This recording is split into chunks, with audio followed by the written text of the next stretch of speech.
Hey,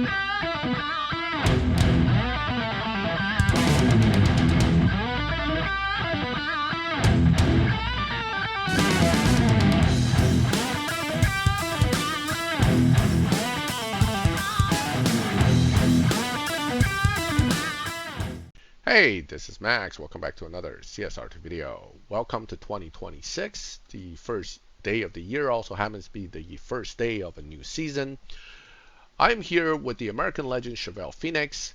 I'm going to make this video regarding one of the last questions I got asked in 2025, and that is, how do you select a good live racer? How do you know it's a good live racer? And what do you look for in a good live racer? Well, that's kind of a compound question, but let's go ahead and break it all down and let me explain to you how I at least look at a car when I build a new car to find whether I think it's going to be a live racer. First of all, in order to live race a car, you should be able to tune it. And in order to tune a car, you have to do certain levels of upgrades. At the minimum, stage 2 nitrous, stage 3 tire, stage 4 transmission. That's usually how I start building these cars. I build them up to those points. Then I throw fusions in. Without full fusions, you can't really get the ultimate performance out of a car or know its ultimate potential. So if you cannot fill up the fusion on a particular car for those minimal stages, it's probably not a good idea to build it yet. Assuming you can build the fusions in, you should be able to start seeing some numbers. And it should, for a tier 5 at least, it should be somewhere in the 630s or 632, 634 range. I have body stages in, so this number is a little bit higher. But you look at that number and then you compare it to the amount of fusions you put in and you tune it to see what this number ends up like. If the number is high, that's a good start. You want low performance point, high evo as a ratio almost throughout the build. Even if the car is fully built, with more upgrades, you still want to keep an eye to see if it can maintain a very high evo. A lot of cars do not. So some cars are only good with low builds in live racing, and then they really start to lose their advantage as they get higher and higher into the upgrades. So that's one of the first things to look for. Does the car have this? Why do you need this? Because in live lobbying, the higher evo cars tend to lobby more stable and in the dyno range you're looking for. Sometimes even lobbying with a faster dyno range in the lobby than what the average would be. And that's called lobby advantage to most of us who've been playing for a while. It's a term we use, but it's not necessarily the term everybody uses.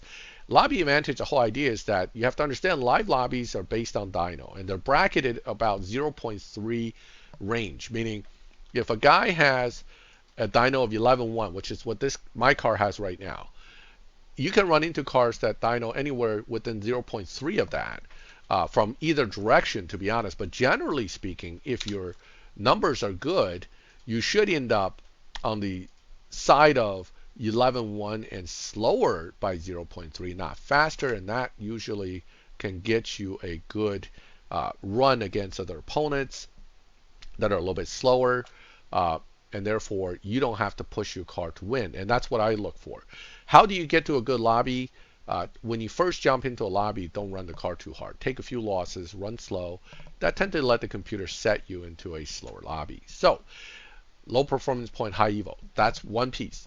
The second piece of the equation that truly makes a live racer better than the other guys in the lobby is its ability to beat dyno.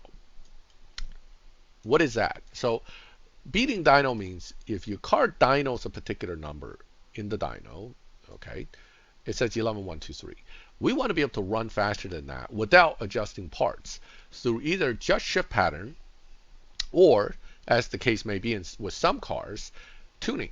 So the natural dyno beating cars that just runs under dyno by shifting are the easiest to build for live racing because you don't have to play with the tune. You put it to the max evo tune, you leave it be. Those are good live racers and easier for beginners because you don't have to worry about tuning.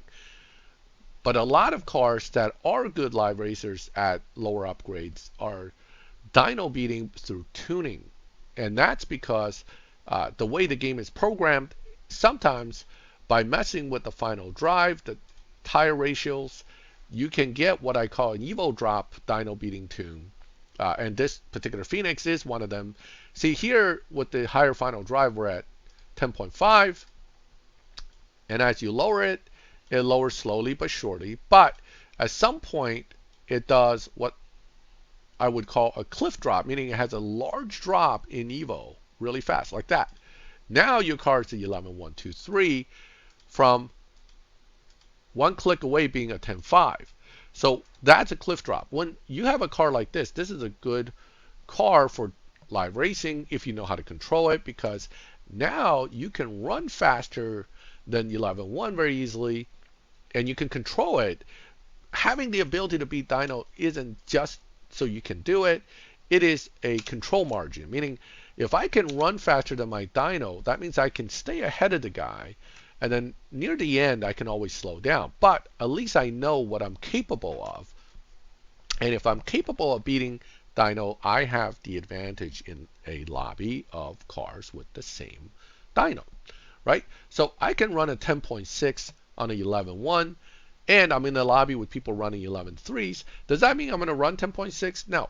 But does that make this a viable and stronger live racer in that particular bracket of cars doing 11s to 11.3s? Absolutely. This makes this a viable and strong live racer. Parts upgrades change things. So what happens is, the reason why it's capable of this is because the upgrades right now, without any of the intake engine and turbo, doesn't push the car into the territory of not being able to drop Evo. So this car is only able to beat dyno around here. Once I start throwing some more stages of either turbo intake or engine on it, it's going to lose that ability. Then it's no longer as strong, because shifting wise and driving it normally, this car does not beat dyno. So that is one of the types of cars that's a dyno beater through tuning. The other type of these kind of cars that are pretty good live racers are the ones that beat dyno by shift. That's more of your, let me see if I can find one quickly to demonstrate, but there are quite a few cars that do that in the game. It's a matter of finding the shift pattern, or go look it up on YouTube. If you see the car fully maxed beats dyno through shift pattern, you will have a car that's going to be good. It's something like this, like the RS6 Avant GT, right? It's well known for beating dyno with just shift pattern. Hello. Why is it not letting me pick the car? Clicking it too much. So the Avant GT is one of those cars that as long as you shift it in a certain way, it'll beat dyno by a lot. So that makes it a natural dyno beater type car, right? It has good numbers. Let me see if I can demonstrate to you what I'm talking about. Right, so 13.3, we just roll with this. It's a natural dyno beater. You gotta launch it, but you gotta like jump gears and stuff. So the shift pattern becomes very critical. But if you do the gear shifting right, which I'm hoping I will, and you skip the gears, no, I screwed that up. If you skip the gears to the right gear, you keep the nitrous on it, etc., etc., this car will run a pretty decent amount under dyno. I kind of screwed that up, so that's not going to do it. In fact, it's going to run super slow. Let's redo that.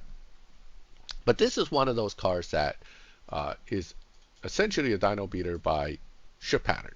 They are also good. They're actually easier if you know how to get the shift pattern, and once you practice a little bit, it becomes the easiest type of car to drive, because you can beat dyno without really doing a whole lot of extra tuning. You just kind of run the car and you'll be able to get a good dyno beating run out of it. That's not much. I mean, it's a 13.3. I think I barely did 13.2, but 13.1. So again, this car is not, I haven't really played with it. I just set it up immediately and ran it. But you can see it beats dyno already by a little decent margin without any real tweaking. And I can tell you for sure that with more parts and tweaking, this is definitely a car that will beat dyno by shifting. So these are the type of cars that makes good live racers. Either it shifts and beat dyno, or it tunes and beat dyno, or it does both. You can tune it to beat dyno and shift it to beat dyno even more. Those are really good cars. F5 Venom Roadster is well known for being able to be very tunable to beat dyno, plus it beats dyno also by shift. So between the two, it makes that car one of the stronger cars in the game. And it does it all the way to faster lobbies, unlike a lot of these cars, including the Phoenix, which can only do it in these slower lobbies. Because of all this, you also need to know that in slower lobbies, you're more likely to run into a dyno beating car than you are in the faster lobbies.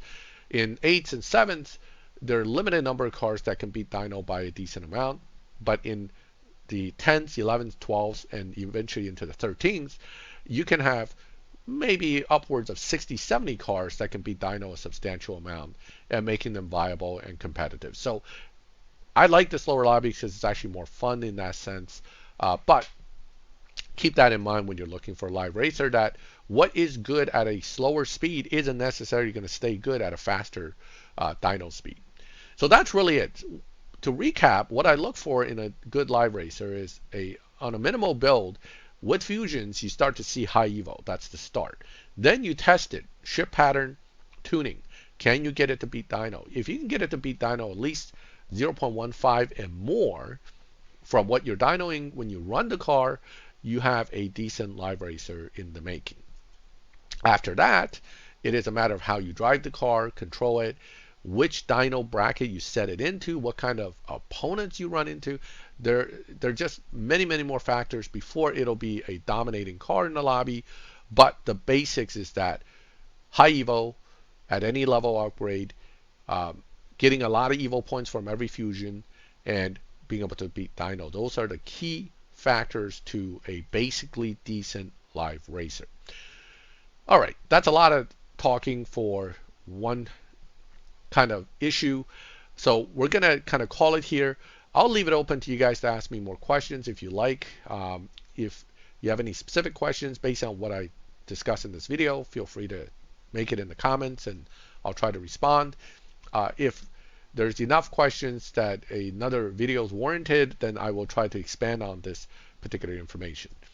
Again, welcome to 2026. Happy New Year, everyone. If you like the video, leave a like. If you like my channel and would like to get notified when I put up new videos, subscribe, hit the bell, and you get notified when new videos go up. And as always, thank you for watching my videos. I'll catch you next time.